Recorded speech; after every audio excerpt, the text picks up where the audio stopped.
Welcome to another episode of my campus brethren. It's really good to see us all. How have you been?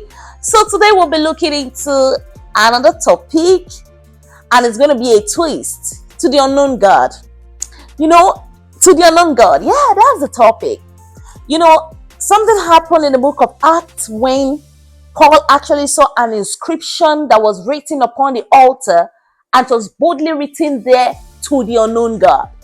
And I remember vividly something happened in the book of John chapter 4 when this woman by the well, Jesus cried out to tell her and say to her that you worship the God that you know nothing about.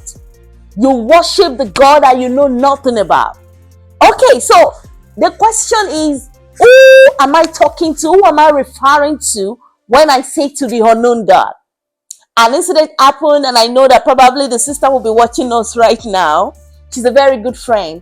So I met her on campus, and here is a very devoted sister. When I say someone is devoted, Tuesday service, they're there. Thursday, evangelism, she's everywhere. And this is a very wonderful vessel in the household of God. She's serving God diligently. But one day the Holy Spirit prompted me to ask her a question. There is a God of Abraham, a God of Isaac, and a God of Jacob. And the Holy Spirit asked me to ask her, who is your God? And I'm asking someone today, who is your God? Are you sure that God actually knows you? Are you sure God actually recognizes you? Okay? And when I asked her this question, it was so shocking to her that God is asking me to ask you, and I call her by her name, that I am the God of Abraham, Isaac, and Jacob. Who is your own God? And this sister was just down, and she was just like, wow. And it was at that point in time it dawned on her that she has never actually yielded to Christ. She has never actually given her life to Christ.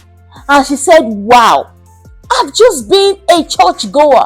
I've just been serving God. I've just been everywhere, but I don't have a relationship with God. Indeed, this God is the God of my parents. In fact, she had to refer to so many incidents that, in fact, she was born into church, and by the time she goes back home, she doesn't want a situation whereby a parent will be asking her, what of your written note?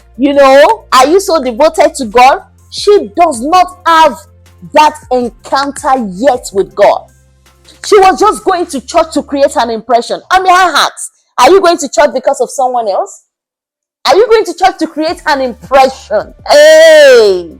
The Lord is asking you today and saying that this is an altar that is written upon it, to the unknown God.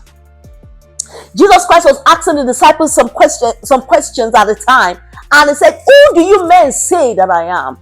I'm asking you, do you know God? Do you understand Him? Do you really know Him?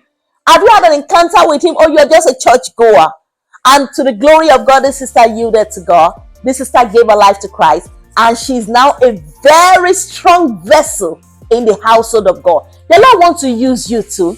The Lord do not just want you to just be walking, and He does not really know you. He wants to know you. He wants to be able to say, I am the God of Cecilia. I am the God of Jacob. I am the God of Isaac. I am the God of Nicholas. I am your God. He wants to boldly say He is your God. But you need to have a relationship with Him. So today is a twist. It's just to encourage you that you need to know God beyond just serving Him.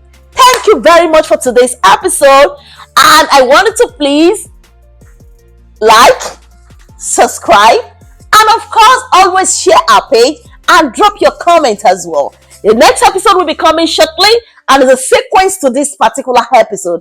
The Lord bless you. I love you so much.